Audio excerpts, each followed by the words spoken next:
Alors certains diront on ne soutient pas assez, d'autres diront c'est le problème des schémas, d'autres les maires qui n'accordent pas assez de permis de construire.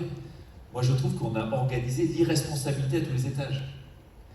Et ce dont on manque cruellement, je trouve, et vous l'avez dit, chers collègues, c'est un moment de territorialiser tout ça. Moi je suis très favorable à ce qu'on ouvre un vrai champ de réflexion où on permet aux élus locaux de tenir les rênes de tout le chaînage urbanisme-logement, avec des autorités organisatrices de l'habitat, et on doit pouvoir le faire, en leur donnant aussi des possibilités de pouvoir normatif.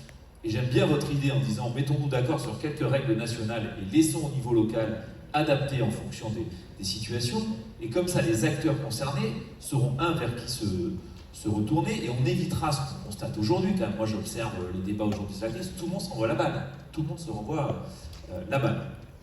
Deuxième élément, ça a été un peu dit par Bernard Spitz, je pense aussi que le fonctionnement du marché du logement, il est parfois très mal compris par les exécutifs et les élus. Je vous donne un exemple, je suis élu aussi sur la métropole de Bordeaux, et je salue Pierre Vital, et je peux vous le dire, Monsieur le Président, il fait bien la tournée des popotes des parlementaires pour leur dire qu'il y a un sujet. Je peux en attester.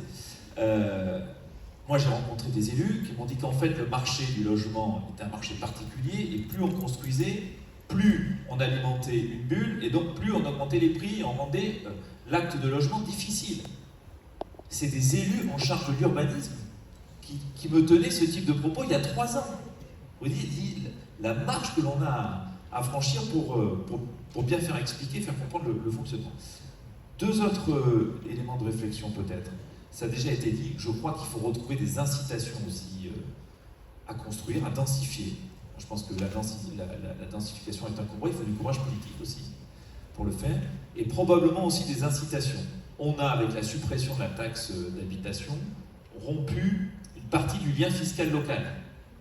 Compliqué aujourd'hui, il ne tient que sur les propriétaires, par exemple. Et je pense que les élus, légitimement, demandent à ce qu'on retrouve d'une certaine manière, pas en recréant une taxe d'habitation, mais une manière d'inciter, de retrouver qui est aussi un lien de citoyenneté. Je crois que c'est très important